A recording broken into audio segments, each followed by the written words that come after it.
UP में अगर आज चुनाव हो जाए तो कौन साबित होगा सत्ता का बाजीगर? योगी या अखिलेश? जनता की पहली पसंद कौन? मूड ऑफ द नेशन का आंकड़ा सुनेंगे तो यकीन मानिए दंग रह जाएंगे।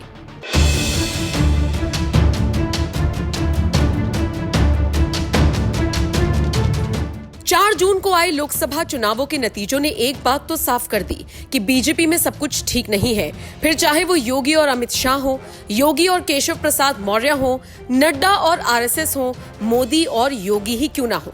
हालांकि 2 महीने चली इस जद्दोजहद को अब सुलझा लिया गया है, शायद जनता को दिखाने के लिए।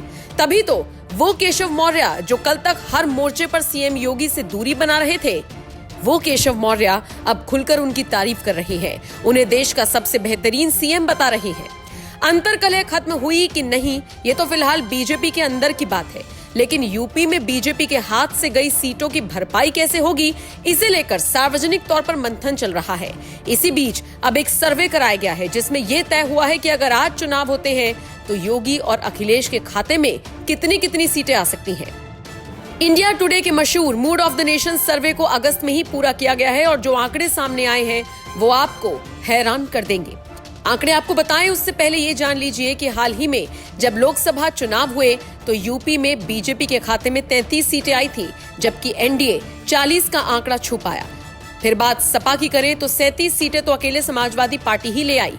सोचिए, 2019 में 5 सीटें जीतने वाली सपा अगर 2024 में 37 सीटें ले आई तो निश्चित तौर पर पूरे एनडीए के लिए ये किसी बड़े झटके से कम नहीं था। हालांकि अब जो सर्वे कराया गया है वो क्या कहता है ये समझिए। मूड ऑफ द नेशन के आंकड़े के मुताबिक यूपी में अगर आज चुनाव हुए तो एनडीए आगे रहेगा।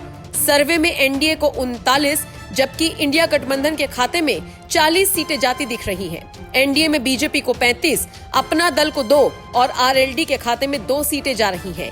बात करें अगर अकेले बीजेपी और समाजवादी पार्टी की तो बीजेपी को 35 और समाजवादी पार्टी को 34 सीटें मिलती दिख रही हैं। इससे एक बात तो साफ है कि सपा का ग्राफ हल्का सा गिरा है, लेकिन ये लगातार गिरता रहेगा या फिर उठ जाएगा, ये बड़ा सवाल है। यकीन मानिए योगी का बोलबाला तो है, लेकिन पीडीए फॉर्मूला चलाकर अखिलेश भी एक तीर से कई निशाने साध रहे हैं। लग नहीं रहा कि लोकसभा चुनावों के नतीजों के बाद बहुत कुछ बदला है। बहरहाल आपको क्या लगता है, ये सर्वे आने वाले चुनावों में कितना मददगार और सही साबित होगा? कमेंट बॉक्स में अपनी राय हमें जरूर दीजिएगा।